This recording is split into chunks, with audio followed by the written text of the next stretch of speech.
अस्सलाम वालेकुम दोस्तों। आप लोगों को पाकिस्तान का ये जो 77 ईयर पाकिस्तान को कायम हुए हैं, उसकी आज़ादी का दिन मुबारक हो। अल्लाह पाक आपकी ज़िंदगियों में ये बहुत दफ़ा दिन लाए। पाकिस्तान ता क़यामत रहे, सलामत रहे। ये हमारी दुआएँ हैं पाकिस्तान के लिए। और उम्मीद है कि आज का दिन आप लोगों ने ज़ाहिर है एक छुट्टी के तौर पे गुज़ारा होगा और कुछ अहद किए होंगे। बस उन अहदों पर कायम रहें। ये ना हो कि ये दिन भी गुज़र जाए और जो अहद किया है वो भी वैसे ही गुज़र जाए। हमारी दुआएँ आपके साथ हैं। इस अच्छे दिन के साथ ही आपको याद करवाएँ कि चैनल भी ज़रूर सब्सक्राइब करना है, बेल आइकन को भी प्रेस करना है और चलते-चलते व्हाट्सएप ग्रुपों में इसका लिंक भी शेयर करना है, ये भी बहुत ज़रूरी है। अच्छा, जो कार्रवाइयों का सिलसिला है ना, वो रुक नहीं रहा। 14 गाले वस्त वाले दिन भी जेड़ा रावी है ना, वो लिख रहा है कि खान साहब की जो सहूलतें जेल में सारी सहूलतें मिलती रही हैं ना, वहाँ तक अब जो है ना वो कार्रवाइयों का सिलसिला बढ़ चुका है कि जो खान साहब को सहूलतें एक्स्ट्रा मिलती रही हैं। फैज़ हमीद की गिरफ्तारी के बाद मज़ीद कई गिरफ्तारियाँ अमल में लाई जा रही हैं, जिनमें सबसे तगड़ी गिरफ्तारी के मुताल्लिक इत्तलात आ रही हैं। बताया जा रहा है कि साबिक deputy superintendent Adiala jail Mohammad Akram साहब को हिरासत में ले जाने की इत्तलात हैं। अकरम का चंद हफ्ते पहले अडयाला जेल से तबादला किया गया था और अडयाला में ड्यूटी के दौरान मोहम्मद अकरम इमरान खान को अदालत में पेश करने और वापस ले जाने समेत दीगर जिम्मेदारियां निभा रहे थे। मोहम्मद अकरम पर ये इल्जामात लगे हैं कि वो इमरान खान को जेल में इन अनऑफिशियल सहूलियात मुहैया कर रहे थे। आपको याद है इसी अफसर के तबादले के बाद इमरान खान ने जेल से बेजारी का इजहार करना शुरू कर दिया था और इससे पहले इमरान खान कहता था कि जेल मुझे कुछ नहीं कहती, लेकिन जब ये साहब चले गए तो फिर फ्रिज, एयर कंडीशन, गर्मी और ये तमाम चीज़ें जो है खान साहब ने कहना शुरू कर दी थी। जिस अफसर के दम से जेल को ससुराल समझ रखा था वो भी पकड़ा गया है और ये सब फैज़ हमीद की गिरफ्तारी के बाद हुआ है। इससे अंदाजा करें कि फैज़ नेटवर्क कहाँ से कैसे काम कर रहा था। रात को ही बताया था कि फैज़ के बाद मज़ीद कई गिरफ्तारियां होनी हैं, जिसकी फहरिस्त में भी तवील है और बंदे भी रेडार पर हैं। पॉइंट ऑफ ऑर्डर कर रखे हैं, बचना मुश्किल होगा। शायद अब फैज़ और इमरान नेटवर्क को पकड़ने में और ख़त्म करने में जो है वो थोड़ी-सी आसानी हो जाएगी। अब ये जो मोहम्मद अकरम साहब हैं, ज़ाहिर है जेल का मालिक होता है जो स्टूडेंट होता है, वो उसके जो नीचे काम कर रहे होते हैं मुलाज़िम, उनको आप जैसे मर्ज़ी मूड कर लें, वो आपसे क्या कह लेंगे। लेकिन क्योंकि इमरान खान साहब जो हैं, वो कह रहे थे कि जेल तो मेरे लिए मतलब कोई मसला ही नहीं है, मैं तो जेल काट लूँगा, कोई प्रॉब्लम ही नहीं है। और जब ये सारी चीज़ें चेक की गई कि जो खान साहब को एक तो शेड्यूल के मुताबिक सामान मिला हुआ है, ये सामान एक्स्ट्रा भी मिला हुआ है, शेड्यूल से बहुत ज़्यादा आगे जाके मिला हुआ है, तो वो क्या कहानी है, वो क्या स्टोरी है?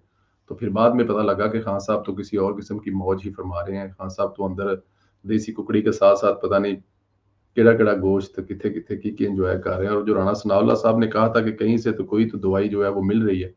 तो हो सकता है कि अकरम साहब जो हैं ये दवाई वाला जो फ़राइज़ है ना वो भी सरअंजाम दे रहे हो और दवाई भी पहुँचा रहे हो। लेकिन ख़ैर लगता अब ये है कि फैज़ हमीद साहब के जनरल फैज़ हमीद साहब की, क्योंकि अब हाल हमें हमें कल हसन अय्यूब साहब ने बताया कि उनके नाम के साथ जनरल लगता है। वो हटाया नहीं जा सकता क्योंकि जब उनका कोर्ट मार्शल स्टार्ट हो गया है तो जनरल के जो दोबारा ओहदा है ना वो एक्टिव हो जाता है। उनको आप जो है वो रिटायर्ड नहीं समझ सकते या नहीं कह सकते।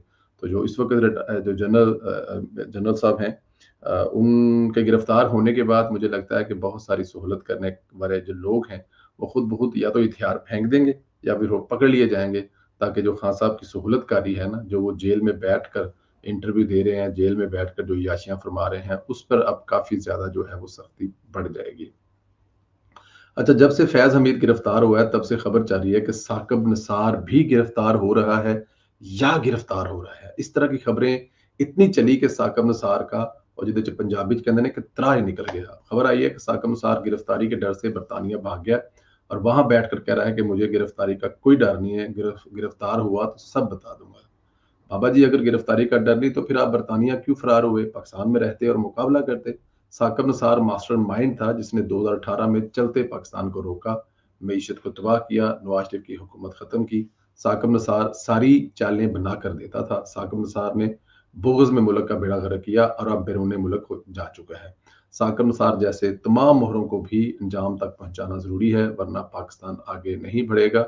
और एक बात जो है ना वो हमें ज़हन में रखनी चाहिए, जो पनामा के जज थे ना, इनको पकड़े बिना ये पूरी की पूरी कहानी या पूरी की पूरी ट्रेल जो है ना आपको मिलेगी नहीं। पकड़ना पड़ेगा इनको, इनको इनको पकड़ें, जिस तरह कोर्ट मार्शल अपने जनरल साहिबान का कर रहे हैं, इसी तरह इन जज साहिबान का भी कोर्ट मार्शल करें। ये पाकिस्तान की तबाही के पूरे ज़िम्मेदार हैं। यही वो लोग हैं जिन्होंने पाकिस्तान को तबाह किया, जिन्होंने एक आवारा से इंसान को जो सड़कों पर खज्जल खराब हो रहा था, उसको बुलाकर कहा था कि हमारे पास तशरीफ ले आएँ, हम आपका जो है वो इलाज करते हैं। तो अब अगर उनको इमरान खान साहब को वो अगर मिल जाता है, या इमरान खान साहब को उनके पास जिसके बाद उन्होंने जो तबाही लाई, वो मतलब आपके सामने ही था, वो आपने देखी थी कि जिस किस्म की जो तबाही हुई पाकिस्तान में, उसको आज तक हम भुगत रहे हैं। ₹5.90 वाला यूनिट जो है, इन जजों की वजह से हुआ था ना। अगर ये जज ये अपना शेल्टर कंधा ना देते, ये अपना पेश ना करते कंधा, तो मेरे ख्याल में शायद ये हालात खराब ना होते। नवाज शरीफ को जिस तरह निकाला गया था, उनमें जजों का पूरे पूरा कसूर शामिल है। और ये जो बाबा, डैम वाला बाबा है, इसको तो पकड़े, इससे पूछें कि वो डैम वाले पैसे किधर हैं? इसने मुख्तलिफ मुल्कों में जाकर हाज़िर सर्वस चीफ जस्टिस ऑफ पाकिस्तान जाके बहुत सारे मुल्कों में पैसे इकट्ठे किए हैं। कौन से फंड के लिए इकट्ठे किए थे? कौन-सी नदी बनाई? कौन-सा नाला बनाया इसने? कौन-सा इसने पानी इकट्ठा किया? कौन-सी इसने सीमेंट की बोरियाँ लगाई? इससे तो पता करना चाहिए। ये तो बड़ा मुजरिम है। इसने तो बहुत बड़ा फ्रॉड किया हुआ है। यहाँ पे मैं हमारे हॉलैंड में भी ये फंडिंग हुई थी। अब मुझे नहीं याद हम लोग गए थे कि नहीं गए थे वहाँ पर, मेरा ख्याल है कि मैं ऐसे ये जो होते हैं ना फंडिंग वाले, ये जो 2 नंबर बाबे और 2 नंबर चीज़ों के होते हैं, उसमें अक्सर नहीं गए, और यहाँ पर भी नहीं गया हूँगा, 100% नहीं गया हूँगा। लेकिन ये बात कन्फर्म है कि इस बाबे को ज़रूर पकड़ना चाहिए। ये पूरी कौम का मुजरिम है और मुजरिम रहेगा जब तक इसको पकड़ कर लम्हा ना पाया जाएगा। अच्छा, एक बहुत बड़ी खबर, तहलका खेज़ है। ऐसा इंकशाफ पहले इससे कभी नहीं हुआ। फैज़ हमीद से मुतल्लक ये तो सुना था कि आर्मी चीफ बनने के लिए आखिरी वक़्त तक नून लीग के पाँव पकड़ा था। नवाज शरीफ को पैगाम भी भेजे थे, कहा था कि मुझे आर्मी चीफ बना दे, मैं इमरान खान को फिक्स कर दूंगा। लेकिन एक इंकशाफ और हुआ है। मनीब फारूक साहब ने इंकशाफ किया है कि जनरल फैज ने पीडीएम हुकूमत के दौरान नवाज शरीफ साहब को एक वीडियो कॉल्स की, आंसुओं से रोकर माफी मांगी और अपनी बेटी के सर पर हाथ रखकर कहा कि आप मुझ पर इतबार कर सकते हैं, आर्मी चीफ बना सकते हैं। फैज हमीद ने वीडियो कॉल करके आंसू बहाए, मियां साहब से माफी मांगी। मामला यही नहीं रुका, मसूफ अपनी बेटी के सर पर हाथ रखकर कसम खाई कि मुझे आर्मी चीफ बनाए, आपका एतमाद नहीं तोड़ूंगा। और यहां तक इतलात हैं कि फैज हमीद ने एडवांस में इस्तीफा लिख कर दिया, रख लें, अगर कुछ गलत हुआ तो आप मुझे रिटायर्ड ही तस्वर करें। अब कहने को ये बात तो ठीक है कि आपने इस्तीफा लिख के दे दिया, लेकिन जब आप आर्मी चीफ होंगे तो उस वक्त आप सामने जाएंगे। आर्मी चीफ तो जो जिसको सबसे शरीफ समझकर बनाया था जियाउल हक ने, सॉरी भुट्टो साहब ने, वो रगड़ा कट गया था। और तीसरे चौथे नंबर से जो जो जो भी वजूहत थी, जिस वजह से मुशर्रफ साहब को मियां मोहम्मद नवाज शरीफ साहब ने बनाया था, तो उसके बाद नवाज शरीफ साहब के साथ और इस मुल्क के साथ 11 साल क्या किया था। तो आप तो एक साबित शुदा फैज साहब वारदातिये थे। आपने तो पूरी वारदात ढाली हुई थी। आप ही की वजह से वो जो हमें हमारे मोहतरम दोस्त बताते हैं, शौकत अजीज सिद्दीकी साहब, के आप ही जाके उनके घर पे बताया करते थे कि हमारी 2 साल की मेहनत ज़ाया हो जाएगी। और फिर अगर आप इस्तीफा लिख के दे रहे हैं, तो क्या आप वो जो 2 साल मेहनत ज़ाया वाली है, वो होने देंगे? नहीं होने देंगे ना। जो आपने 10 साल का प्लान लिख कर दिया हुआ था इमरान खान साहब की और उसको पार्टी का, वो तो आपने पूरा करना था। बट एनी हाउ, ये देखें कि जनरल फैज साहब जो हैं वो किस लेवल पे चले गए कि वीडियो कॉल की, कायद मियां मोहम्मद नवाज शरीफ साहब से माफी मांगी। और जब माफी पे बाद में और कहते हैं कि ये जो वो बता रहे हैं कि कुछ दूसरे सोर्स भी कहते हैं कि आंसुओं के साथ कॉल की थी, रोते पीटते कॉल की थी, और कॉल करने के दरमियान अपनी बेटी को बुलाया और उसके सर पर हाथ रख के कहा, जी ये मेरी बेटी है, मैं इसके सर पे हाथ रख के कह रहा हूँ कि मैं आप लोगों के साथ धोखा नहीं कर दूंगा, सब फिक्स कर दूंगा। जो जो चीजें मुझसे गलतियां हुई, वो तमाम की तमाम जो है गलतियों का अजाला करूंगा, और इमरान खान साहब के साथ जो करूंगा वो आप सोच भी नहीं सकते। इमरान खान की हुकूमत तो मेरे आते ही चली जाएगी, तो सिर्फ आप मुझ पर एक दफा एतबार करें। बेटी की कसम खाकर आंसुओं से तबरेज या लबरेज कॉल मियां मोहम्मद नवाज शरीफ साहब को, पैरों में पकड़ने वाली बात तो ठीक थी, लेकिन ये पहली दफा हुआ है, ये पहली दफा हुआ है।